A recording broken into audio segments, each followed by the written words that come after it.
Alright everybody, welcome to the season wrap-up video. We just finished watching the Entertainment District arc, so it's fresh in our noggins and we're going to talk a little bit about it. If you guys saw the previous episode, I'm going to iterate the fact that this has been, in my opinion, the best season so far, my favorite season so far. I think all the characters are growing exponentially. I thought certain characteristics that Tanjiro had, certain characteristics that honestly all the three main guys had.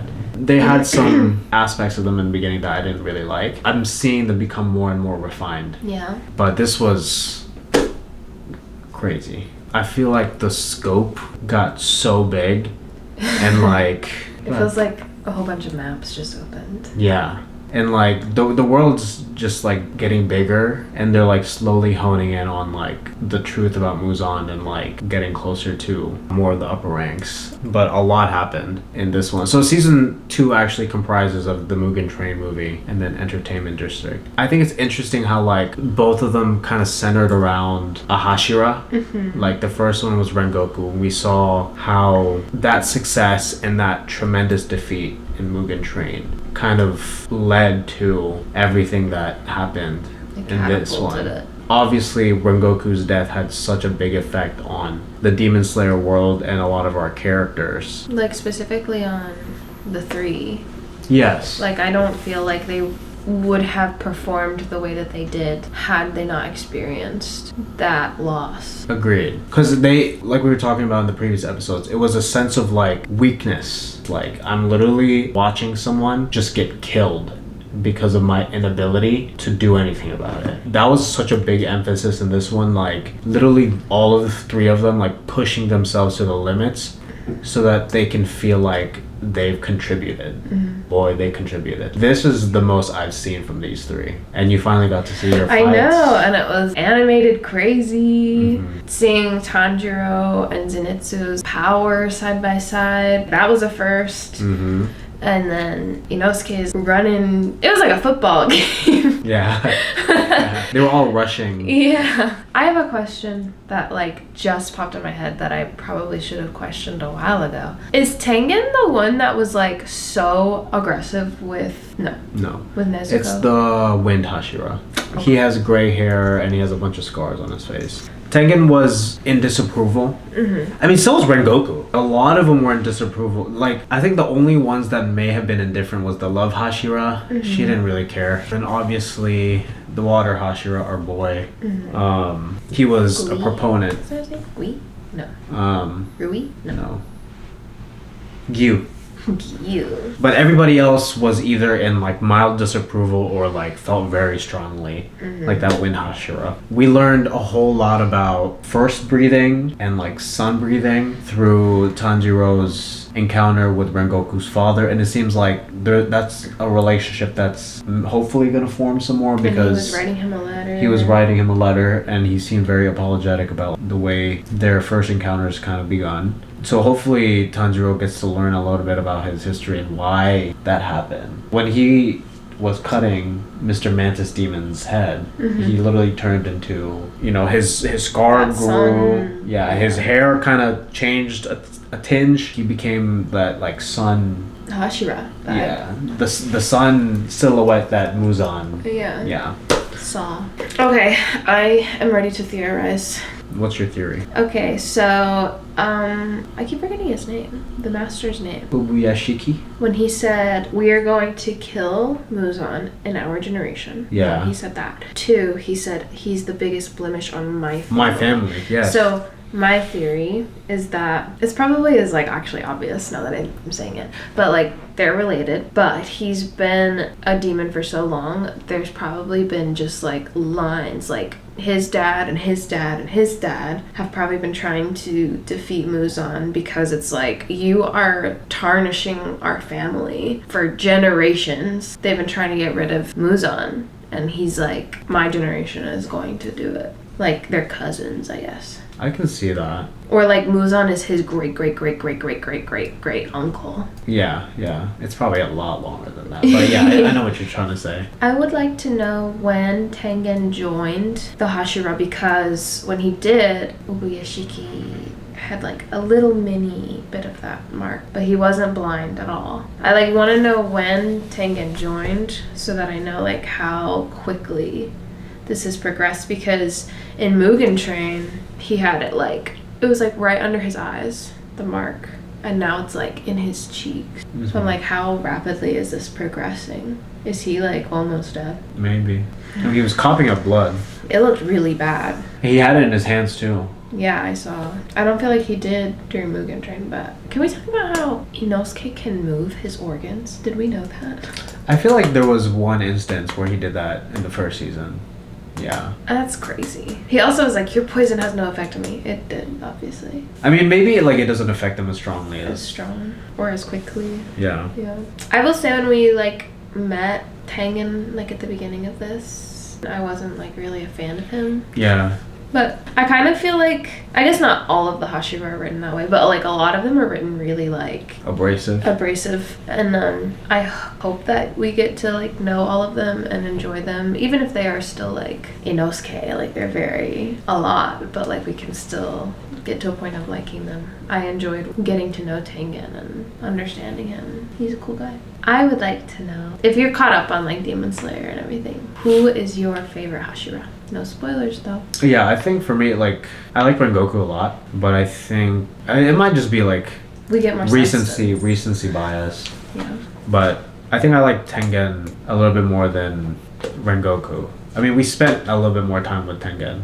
I think the snake one is really cool, but I don't know anything about him. Yeah, I think Yu is my favorite. We don't know anything about him. I know, I think it's the mystery about him. All the characters kind of unlocked like another level to their powers. Inosuke, like his fighting style is not very like visually, you know, like nothing's really happening like visually with his, so like it's kind of hard to say if he did, but for sure Tanjiro did with like all the sun breathing stuff. He started blending techniques. He used fire and water in one attack, and he was saying how like the best swordsmen probably do that because that's probably how the break off breathing techniques even exist in the first place. And then Zenitsu was like asleep 90% of the battle, so like the latter half of this arc. And thank goodness, because I don't think they would have been able to put up a big fight without this version of Zenitsu being like the way he was. And he had like a big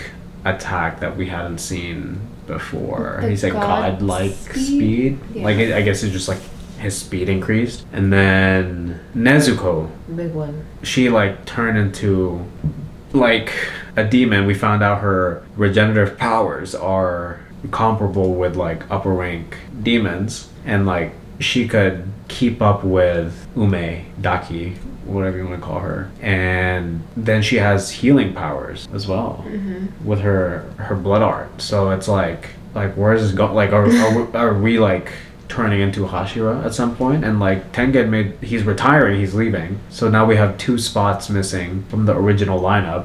And like, is it just gonna be a matter of like Tanjiro and Nezuko like filling those spots? Because I think out of the 4 of them, they're probably like the most ready. Nezuko as a Hashira would be crazy. It'd be sick, but I don't know if that's too progressive, you know, because it's literally a demon.